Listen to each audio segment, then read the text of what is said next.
Halo bro sister, sebenarnya saya ini ada di Sibolgajulu, tepatnya di Aik Parirah. Rata-rata di sini dari Tanah Batak ya bang. Dan saya tadi mau Natal, tapi celana pendek. Saya mau pakai celana, keburu sudah selesai.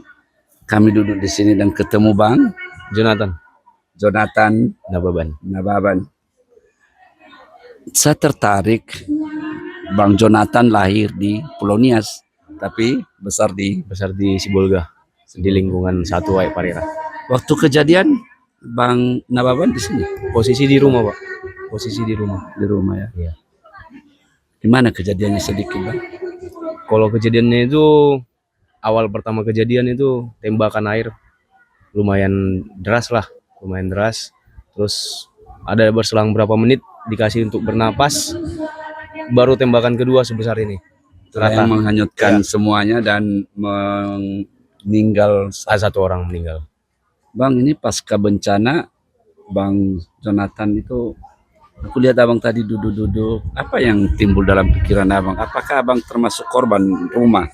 Kalau tidak kan? Tidak, kalau korban rumah tidak. Nah, dampaknya ke abang sebagai melihat semua bantuan ini berlewat-lewatan di depan. Abang hanya menyaksikan gitu. Apa yang ada di pikiran Bang Jonathan? Yang ada di pikiran sih gimana ya Pak?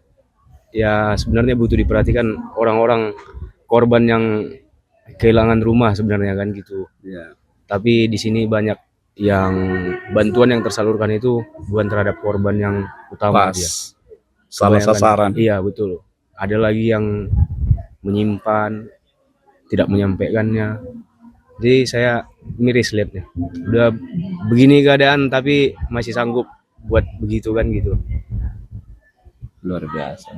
Jadi Abang Jonathan sendiri mau begini sambil duduk itu yang timbul di pikiran apa Bang? Izin? Ya memandang ke belakang lagi, di mana di sini ada rumah-rumah yang dulunya masih berdiri kokoh.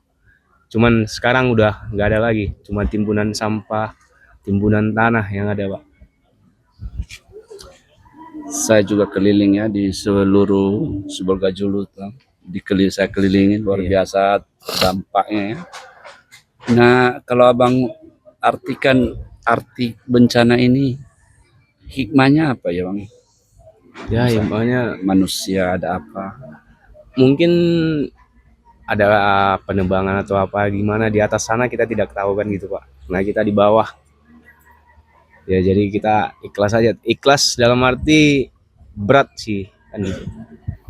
Melihat semuanya begini, alat berat pun tadi sempat datang tapi sebentar karena kebetulan ada ibadah kan, jadi dia pergi. Bagaimana dengan keberlangsungan hidup pekerjaan di sini jadinya? Ya berefek sih Pak. Berefek.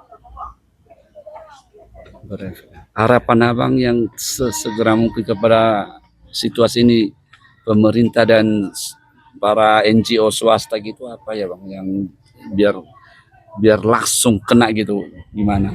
Ya kalau saya sebagai pribadi yang melihat setiap harinya ya pribadi sendiri sih ya kesadaran mereka sendiri lah Pak ya. Melihat situasi begini kan gitu, karena berharap sama manusia juga tidak terlalu baik kan gitu ya. Tapi ini kampung abang ya? Ya kampung.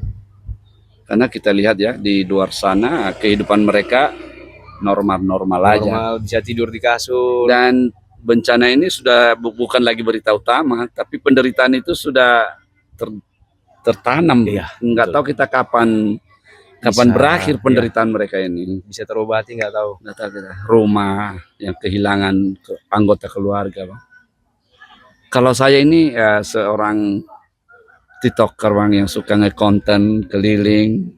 Nah kayak ibu ini kita tadi beberapa ibu itu lihat konten saya yang butuh kursi roda, dan ya syukur pada Tuhan dengan konten itu orang ibu ini dari Persekutuan Doa Hasea yang dipimpin oleh Ibu Menteri atau Ibu Sinta Sirait ya, istrinya Bang Marwar Sirait. Luar biasa. Dan ini kita ngobrol-ngobrol kita ini semoga didengar lah ya bang oleh mereka-mereka yang berkuasa atas bencana ini. Misalnya dalam pemulihan ya, betul. bantuan-bantuan tepat pada Sasaran. sasarannya. Bang Jonathan Naraban. Iya, Terima kasih, saya Pontigia sama-sama. dari Medan. Thank you, Bang.